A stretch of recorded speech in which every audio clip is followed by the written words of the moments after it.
Hello students, welcome to the last chapter of your syllabus, that is the 16th chapter, Sustainable Management of Natural Resources.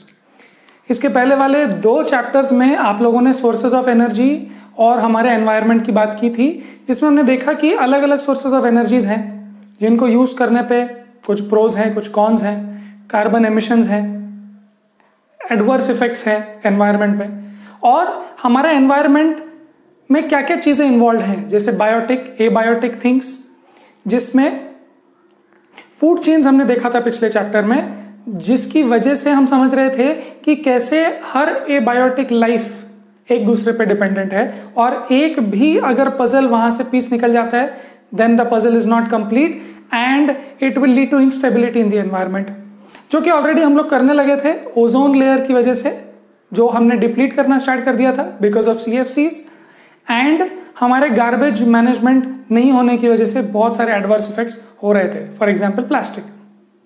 तो अभी इस वाले chapter में हमको last chapter में ये बात करनी है कि human beings on a whole कैसे सस्टेनेबली ग्रो कर सकते हैं।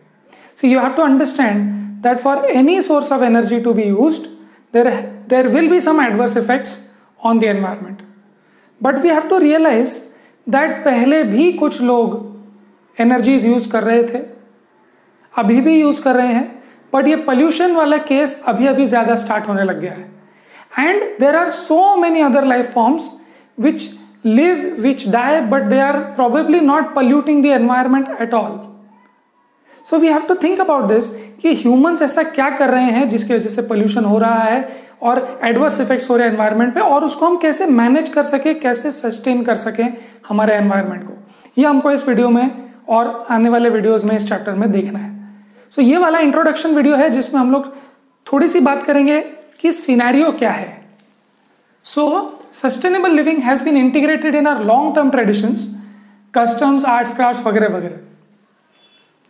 सस्टेनेबल लिविंग ये हमारे नेचर में ही है, not just Indians but every other let's say ancient civilisations, ये बहुत ट्रेडिशनल जो सिविलाइजेशंस हैं वो बहुत सस्टेनेबल लिविंग करते थे।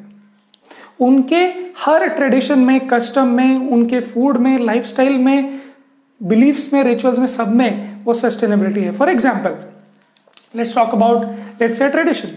सो किसी कंट्री में जल्दी उठने का ट्रेडिशन होता है कि सूर्य उगने से पहले ही उठ जाओ। क्यों? बिकॉज सूर्य सिर्फ लेट्स से 6 बजे सुबह से 6 बजे शाम तक से 12 घंटे सूर्य मतलब सनलाइट रहने वाली है। तो जब फ्री में सनलाइट मिल ही रही है तो उठो और सारे काम तभी कर लो, rather than staying up late at night and waking up late in the morning. अगर आप 8 बजे 9 बजे भी उठते हो तो भी आपने फ्री की सनलाइट, 2 या 3 घंटे की फ्री सनलाइट आपने यूज करने से मना कर दिया। सो ये सस्टेनेबल कहाँ हुआ? जो फ्री में मिल रहा है, जो रिन्यूएबल है, जो इनएग्जॉस्टेबल है, उस एनर्जी सोर्स को यूज करना चाहिए। For example let's say art and craft. So art and craft भी ऐसी चीजों से बनता था जो काइंड ऑफ वेस्ट प्रोडक्ट्स थे, जैसे कि एक केन जो एक प्लांट का आउटर हिस्सा होता है बैम्बू का जैसे, उसी से हम लोग चीजें बनाते थे, उसी से हम लोग चेयर्स बनाते थे, उसी से हम लोग फर्नीचर बनाते थे। तो ये एक सस्टेनेबल आर्ट एंड क्राफ्ट था जिसमें आपको कोई नई चीज नहीं बनानी पड़ी, आपने उसी चीज का पूर्ण उपयोग किया, कोई भी पार्ट को वेस्ट नहीं किया, कुछ ना कुछ यूज उसका हो ही गया। Because things were scarce before, बहुत कम रिसोर्सेज हुआ करते थे, लोगों के पास मशीन्स नहीं थी, तो वो धीरे धीरे चीजें जमा करते थे और हर चीज यूज करते थे। फॉर एग्जाम्पल प्लांट की या कोई एनिमल की हर चीज यूज करते थे, कुछ भी वेस्ट नहीं जाने देते थे। For example let's say some beliefs में भी कि सुबह सुबह झाड़ू लगा लेना चाहिए, रात में नहीं लगाना चाहिए, बिकॉज अगेन लाइट की बात है।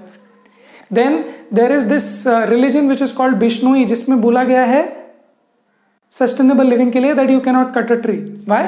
Because that religion was based in Rajasthan, और अगर राजस्थान में ट्रीज एनीवे कम है, और अगर ट्रीज एनीवे कम है और आप उसको भी काट दोगे for whatever personal reason, selfish reasons, then it will be very very harmful to the society.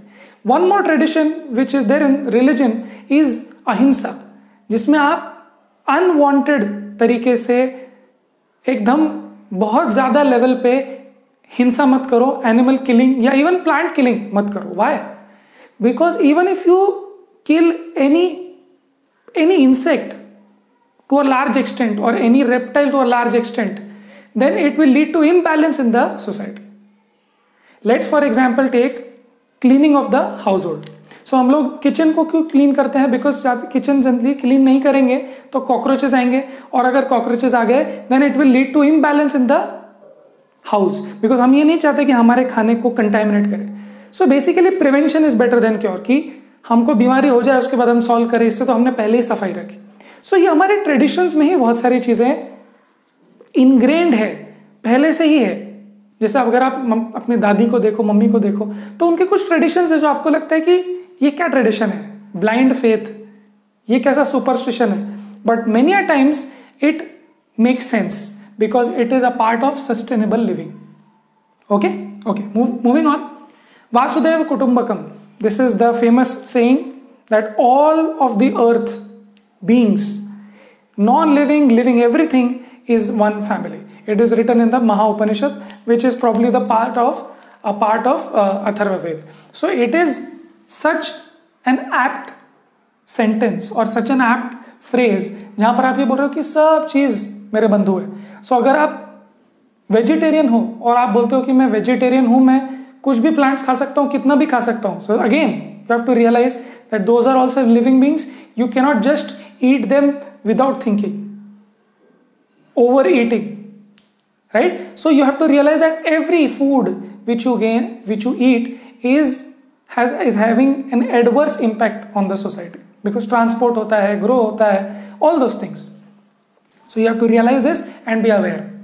Natural resources go in cycles and become polluted. Why?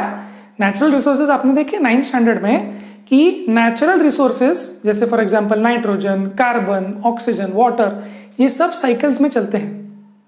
Oxygen cycle, nitrogen cycle. But बीच में human activities की वजह से ये pollute हो जाता है. Therefore we must use our resources so as to sustain them and conserve them, conserve our environment. हम समझ गए कि हम लोग अब बहुत स्मार्ट हैं, हम बहुत सारी चीजें यूज कर सकते हैं, बट हम इतना ज्यादा यूज कर लेते हैं और हम एनवायरनमेंट के बारे में सोचते नहीं है, तो इसलिए इम्बैलेंस हो जाता है, पोल्यूशन हो जाता है. Therefore we must use our resources so as to sustain them. See cycles में चलने वाली ये चीज है, बट इंसान के इंटरवेंशन की वजह से वो साइकिल्स खराब हो जाते हैं, नेचर के साइकिल्स खराब हो जाते हैं. So we must use them so as to sustain them for long years. देखो आपके इंसान ये स्पीशीज बनने के पहले हजारों, लाखों, करोड़ों सालों तक इस अर्थ पे लाइफ चल रही थी और चलने भी वाली है. But you have to realise because of human intervention which is causing adverse effects, these cycles have, जो इतने सालों से चल रहा है वो साइकिल्स अब डिस्टर्ब होने लग गए. So you should use these things sustainably, sustain हो आने वाले जनरेशंस के लिए, not just human generations but every other living beings. And conserve our environment in terms of forest. जैसे हमने बोला डिफॉरेस्टेशन होगा, पेपर बनाना पड़ेगा, लैंड क्लियर करके फार्मिंग करनी पड़ेगी, बिल्डिंग्स बनानी पड़ेगी. सो फॉरेस्ट तो क्लियर होगा, but you have to sustainably use them. यहां पे निकाला तो कहीं और लगा दो. वाइल्ड लाइफ, फॉरेस्ट काटेंगे तो वाइल्ड लाइफ भी अफेक्ट होगी, डैम बनाएंगे तो वाइल्ड लाइफ अफेक्ट होगी. Water and fossil fuels. So water को भी बहुत सस्टेनेबली यूज करेंगे, वेस्ट नहीं कर देंगे, या जो पानी है उसको गंदा नहीं कर देंगे. And fossil fuels of course they have been forming for the last millions of years and we are just using that up in let's say 200 years में हम सब खत्म कर रहे हैं उसको 300 years में. So we should use them sustainably. Looking at the issues and deciding our responses, which is very important to understand what are the issues. Issues क्या है उस हिसाब से अपने को response plan करना चाहिए. We should plan. We should see that tiger extinct होते जा रहा है, एंडेंजर्ड स्पीशीज है, तो we should see the issue कि how tiger is getting endangered. Tiger endangered होने से क्या होगा, वो तो top of the food chain है, but any organism should not become extinct because of our activities. So हम लोगों ने इशू देखा कि टाइगर एक्सटिंक्ट होने वाला है, हमने रिस्पॉन्स डिसाइड किया, अब हमने कंजर्वेशन प्लान सारे बना लिए और अब टाइगर पॉपुलेशन इंडिया में बढ़ रही है. So national and international laws and regulations are set so that ये चीज कंजर्व हो. So we have to set laws, right. हमको ये बोलना पड़ेगा कि आप इस रिवर को पोल्यूट मत करो या खुले में आप टॉयलेट मत जाओ. You have to set these rules so that ये सब एनवायरमेंटल डिग्रेडेशन कम. So there are these organisations called UNEP, United Nations Environment Programme. Okay, then National Mission for Clean Ganga, so NMCG, ये भी एक है. सो ये कुछ अथॉरिटीज होती हैं जो लॉज सेट करती हैं कि for example Ganga action plan to improve quality of water in Ganga. So Ganga पे डिपेंडेंट करोड़ों लोग हैं, right from let's say Uttarakhand और Himachal to Bangladesh and West Bengal. ये लोग गंगा पे डिपेंडेंट है, बहुत सारे लोग. अगर आप देखो पॉपुलेशन डेंसिटी वहीं सबसे ज्यादा है. So if so many people are dependent on it, so many people will also pollute it. थोड़े थोड़े लोग, सी मैं बोलता हूं कि मैं एक प्लास्टिक की बोतल फेंकता हूं, बट ऐसे करोड़ों लोग हैं. अगर हर कोई थोड़ा थोड़ा गंदा करेगा then it will be a big problem. So एक रिसर्च हुआ था कि कॉलीफॉर्म ग्रुप ऑफ बैक्टीरिया जो होते हैं, कॉलीफॉर्म ये ग्रुप ऑफ बैक्टीरिया होते हैं जो हमारे इंटेस्टाइन में मिलते हैं. Okay, and these were found in reverse. Ganga में ये मिले हैं. And what does that indicate? It indicates कि लोग सीवेज का पानी या ओपन डेफिकेशन कर रहे हैं, खुले में टॉयलेट जा रहे हैं और वो पानी फिर फाइनली गंगा में चला जा रहा है. ना गंगा इज होली रिवर. अगर उसमें आप इतने सारी मतलब इतने इम्प्रैक्टिकल चीज अगर आप रिवर के साथ करेंगे, अपनी गंदगी उसको अनट्रीटेबल वैसे ही छोड़ देंगे, then it will be a huge problem because आगे चल के लोगों वो वाटर पे ही डिपेंडेंट है.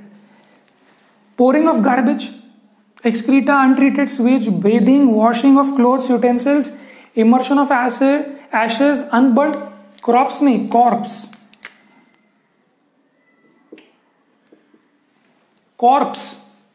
corpse मतलब dead bodies, unburnt crops भी और corpse भी, दोनों भी dead bodies कभी कभी उसमें चली जाती है. So ये सब चीजें लोग इंडस्ट्रियल एफ्लुएंट्स, ये सारी चीजें गंगा को पोल्यूट कर रही है. अगर आप एक एक चीज को देखो, these are huge problems. Garbage आपने देखा होगा, नदियों में लोग ऐसे ही कचरा छोड़ देते हैं. अनट्रीटेड सुवेज, एक्सक्रीटा, ये सब चीजें. लोग नहाते हैं, अब उसी पानी में लोग नहा भी रहे हैं, कपड़े भी धो रहे हैं और अपने बर्तन भी धो रहे हैं. एशेज इमर्स करते हैं. अनबर्न्ड क्रॉप्स भी कभी कभी डाल देते हैं, ऐसे ही डाल देते हैं.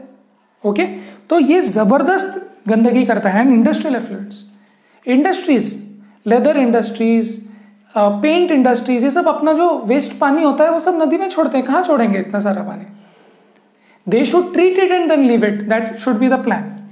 सो ये जो NMCG है या फिर नमामि गंगे, ये जो प्लान है, ये जो गवर्नमेंट का जो मिशन है, ये मिशन में बहुत सारी चीजें हो रही है. अगर आप जानना चाहते हो तो you should definitely visit the official website and you should find out कि ये गवर्नमेंट के प्लान में क्या क्या इन्वॉल्व है. इंडस्ट्रियल एफ्लुएंट्स कैसे सेटल करना है, उसको क्लीनिंग कैसे करना है, all those things. Then pH of water is an indication of quality of water and quantity of pollutants. So this pH, and this is also an indication कि कितने bacteria हैं उसमें जो ह्यूमन इंटेस्टाइन में पाए जाते हैं. वन मोर इंडिकेशन इज कि pH of water.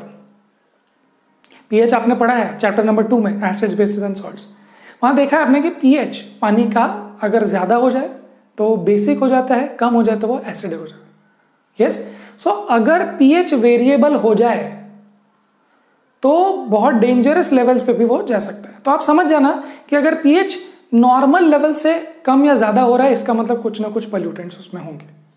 So pH of water is an indication of quality and quantity of pollutants in it.